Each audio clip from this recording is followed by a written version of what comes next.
The Joe Rogan Experience. This concept of things just sort of falling into place. I'm a big believer in that too. Yeah.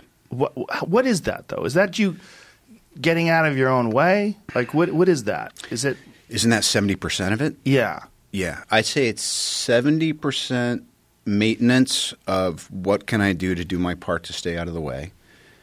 And then the other part, I always think of it as like this little super thin invisible thread, but you can feel the tug, and you just you have to be really gentle, and you have to pause when agitated, and you have to go for it when you're going to, like, there's four walls in here, which one has the map behind it? It's that one.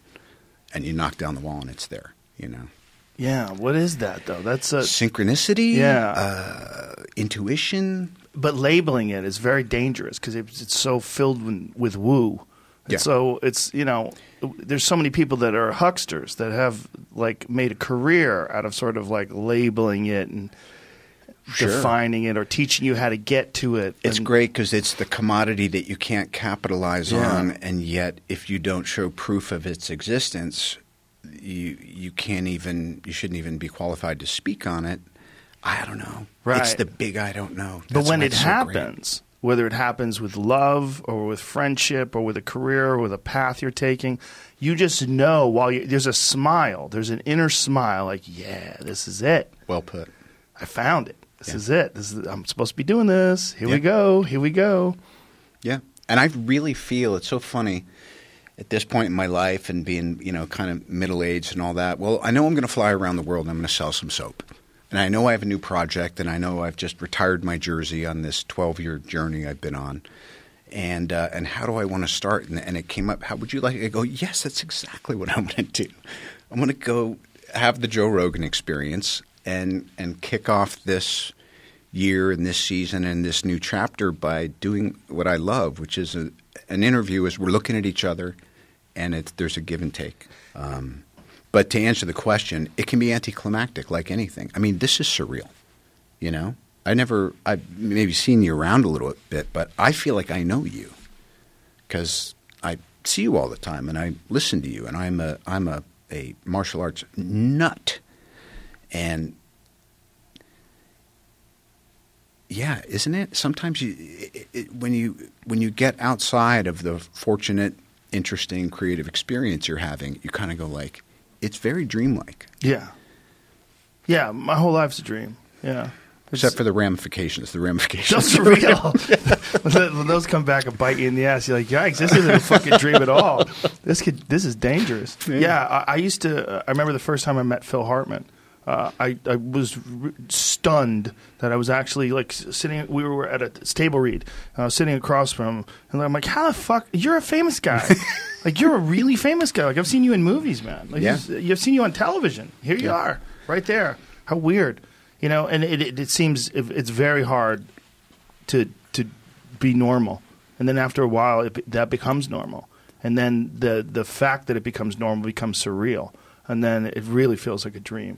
Like when I meet people like you, like we've just met an hour or so ago, yet instantly I feel like I know you. Yeah. Yeah, it's very strange.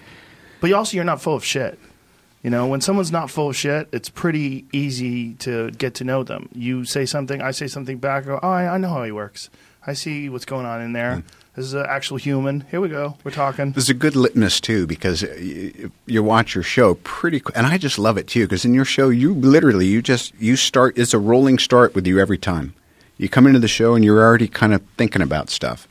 So it feels very organic.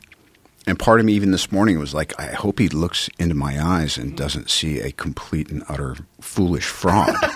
Because I would probably believe him if he mirrored that back to me. Oh no, that's a danger, right? Yeah, if you respect someone and they think you're a fucking idiot, you're like, oh no, I might really be a fucking idiot. But there's been times when, in just being myself, someone who I respect has looked at me and said, "What are we talking about? Yeah, what are you even saying?" Sure. And you remember that because it kind of it stiff arms you. But part of those are good because it realized, well, you were probably off on a fucking stupid tangent. Yeah. And that's part of being a person. Part of being a person is like, I don't know what the next word out of my mouth is going to be right now. No one ever does. Unless you do, and if you do, it's kind of weird. Some people are poker players. I respect some people that are that because there's an ability to – maybe it's fear-based, but I always appreciate people who – those people like their icons or big shots or that they hold a certain esteem, and all of their texts are very simple. It's like, yes, we should fix that. Sure. Yeah, sure is my favorite. Sure. Okay. On it. Yeah. No periods either. Like, you don't have time to make a period. It beats the all caps texts. Yeah. Oh, I don't like those at all. Those people are weird. Although C.T. Fletcher, he sends me all text. Huh. I love him. But he's shouting at everything. Everything is a shout. Yeah. But yeah, the surreal part is I think part of the reason I'm still so interested, not just in life, but also, getting to do what I do, is I'm a fan. I love movies. I love creativity. I love music. I love culture. And the fact that I actually have a place in it while I'm observing it and digging it is like it's an honor. Well, that's a beautiful perspective. And that shows in how you carry yourself, and it shows in the work that you do appreciate it. One of the saddest things is someone who's in an amazing position who doesn't appreciate it, and that drives other people crazy too. Like prima donnas drive people crazy for a variety of reasons, but one of the big ones is you don't appreciate how fortunate you are. Like, and people love when people appreciate good fortune and appreciate a well-earned position and are, engrossed in a beautiful life of something that they really enjoy and something that really inspires them. Well, I need to be kept right-sized because I can easily fall into self-seeking and depression and self-pity and judgment and all that stuff. It's kind of it's a bit of a default. But I spend enough energy and I've had enough help over enough years to actually just say, oh, that's just awful, destructive behavior. You're entertaining in your head, Bad patterns, just bad thought patterns. Yeah. Yeah, I think we could all fall into those. I'm ruthlessly self-critical, and it's for me sometimes it's very hard to step outside and just take a pause and recognize that not everything's going to be right the first time you try it. I think that a lot of people that are really great at things, it's one of the things about them is that they're not very satisfied with their work. Like they're always looking to improve it. They're always looking for it to be better, and then that can start that cycle in their head of self-loathing and anxiety and anger at their performance or their work or whatever it is. Yeah. And then that can lead to depression, and that can lead to just self-hate. Yeah. And what are your tolerances? Like, I'll be the first to tell you, like, do certain movies, or when we were doing Tropic Thunder or one of the first, Iron Man movies, I was like, I'd go over to the monitor, I'd be like, play that back again. That was so good. Dude, let me see that again. I need confirmation. Yeah. Because it's always a miracle. You stayed in frame. You got the line right. Your eye line was right. The lighting was right. The sensibility was right. And you just look at it and you go, oh. It's like, I don't know, for me, it's like the playback of the perfect Superman punch KO and just go, show me that again. Yeah.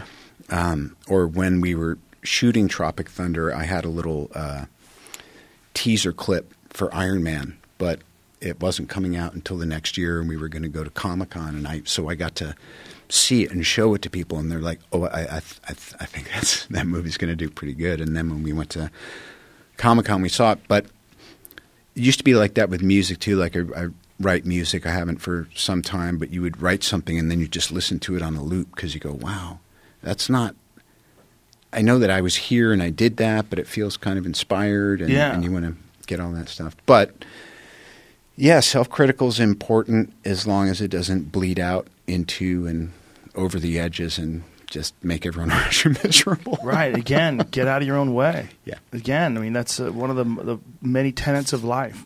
Learn how to get out of your own way with everything, including with creative endeavors. It seems like that thing that you said about music, most people who write things or create things say that it's they know they're doing it. Like if you make a great sculpture, you know you're doing it, but where is it coming from? Like, what is the idea that manifests itself into this perfect thing that you could step back and look at, and it seems surreal? How did I create that? Yeah. Did I?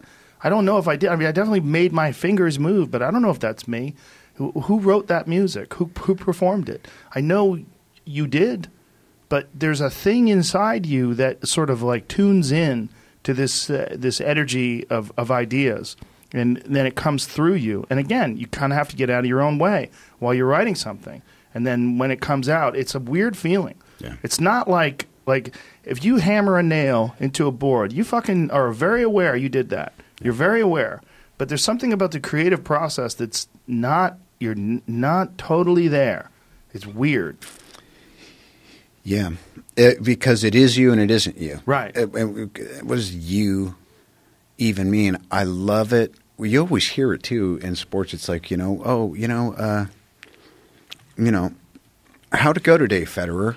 Oh, I was out of my mind. I was not in my mind. It was a beautiful day, and I think you saw the results. Yeah. Sure. Fluid, effortless, poetic. Well, fighters talk about that all the time, that like especially a counter shot. Like they land something and they don't even have any idea they're going to do it, and they did it, and then it caused the knockout. It's their training manifests itself in this one special, beautiful moment where bang, this thing happens, and then they see the guy drop and they're like, holy shit. Oh, yeah. And then they walk away, and it's the work. It's there's so many things involved, right? There's so many moving pieces. You have to be working on your own mind to learn how to get out of your own way. You also have to be like really engrossed in whatever the activity is that you're doing, like obsessed, in love with it, passionate about it. And then you have to have the discipline to show up and actually do the work. There's so many different moving pieces, and it all has to be managed, and it's not solid. It's like a fucking raft on the ocean.